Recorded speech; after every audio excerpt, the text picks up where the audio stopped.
Sanghi, for joining us this evening. And I want to ask you, is the placing of the sceptre in Parliament a bid to bring Hindutva elements into a secular space? That's my fundamental question to you. So honestly, the way to think about this is that, first of all, what is a Sengol? Sengol is actually, as far as my understanding, the root is in Tamil, which in a word called semai, which means righteousness. But Rahul, the symbolism, we've all right now witnessed the coronation of King Charles, and the British, how much value they attach to symbolism. So it was very natural for Mountbatten to ask Pandit Nehru what would be the ideal ritual to signify the transfer of power. And Nehru, of course, took the question to Raja Gopalchari, known as Rajaji, the last Governor General of India. And it was Rajaji who then felt that the Chola tradition of transfer of power could be adopted. And under this, the new so-called monarch, the king, would receive a scepter from the Rajguru.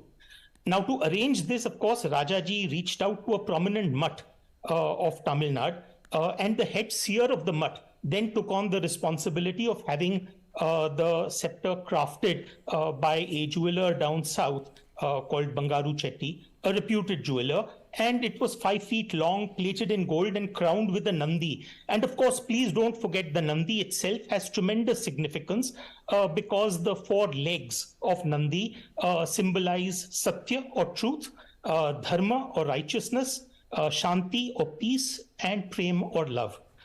And of course, the Sengol was first handed over to Mountbatten, then taken back, sprinkled with Ganga Jal, almost you could say a symbolic washing away of the sins of British rule, and then taken in a procession to Nehru and handed over to him 15 minutes before midnight. The significance cannot be overstated, Rahul. Nehru would be accepting transfer of power not from the British viceroy, but from a Tamil seer, a Hindu one at that. So installation of the scepter in that sense symbolizes a connection with Bharat's spiritual tradition. And after all, the word spiritual also contains the word ritual. So I see this as a ritual to connect the rational with the spiritual. So why should anyone have a problem with that? I think that's a very valid point. But the scepter has become this latest sort of reason for the opposition to say that they want to boycott this inauguration. And I think, and please feel free to disagree with me, Mr. Sanghi, I feel this aversion to the Sengol is in line with what is a sort of reflexive antipathy to India's civilizational dharmic ethos, gone to great lengths in the name of Nehruvian secularism to deny our Hindu past. And this has all been done in the name of secularism and rationalization, or rationalism, as you say. Now, do you agree with what I'm saying, or do you think I'm not making sense here? But if you have a problem with this particular scepter, then in that case, you should also have a problem with Nehru. I'm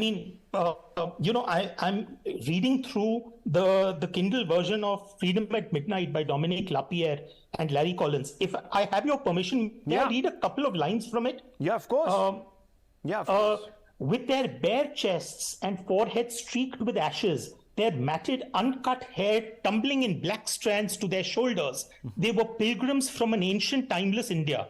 One of the two bore a massive silver platter upon which was folded a swathe of white silk streaked in gold, the cloth of God. The other carried a 5-foot scepter, a flask of holy water from the Tanjore River, a pouch of sacred ash, and a pouch of boiled rice which had been offered at dawn at the feet of Nataraja, the dancing god, in his temple in Madras. They sprinkled Jawaharlal Nehru with holy water, smeared his forehead with sacred ash, laid their scepter on his arms and draped him in the cloth of God. To the man who had never ceased to proclaim the horror the word religion inspired in him, their rite was a tiresome manifestation of all that he deplored, yet he submitted to it with almost cheerful humility. it was as if the proud rationalist had instinctively understood that in the awesome tasks awaiting him, no possible source of aid, not even the occult that he so scornfully dismissed, was to be totally ignored. And so, I mean, just think about this. This is a rational man, Pandit Nehru, and he submits to this particular ritual. And Rahul, think about this. The preamble to our constitution says India, that is Bharat. Even the drafters of the constitution realized that modern India could not be disconnected from the ancient civilization of Bharat. Right. In fact, the writers of the constitution even avoided using the word secular in the preamble, because to be secular in the truest sense of the word, the Indian state would have to stay out of the religious ambit completely. And of course, we know that whether it was the codification of Hindu personal law, whether it was recognizing Sharia-based Muslim personal law, whether it was taking over management of Hindu temples, these were very non-secular acts. And then if you have a problem with the scepter and if you have a problem with Nehru, then you also have to have a problem with the constitution, because there are images depicted in the original document of the constitution that includes a scene depicting the Ramayana. Then there is Sri Krishna propounding the Bhagavad Gita to Arjun. Then there is a representation of the Shiva Nataraja engaged in his cosmic dance. So if you have a problem with one of these symbols, then you have to have a problem with all of those symbols. Well, that's a very interesting point, Mr. Sanghi. Thanks so much. You've been, very persuasive this evening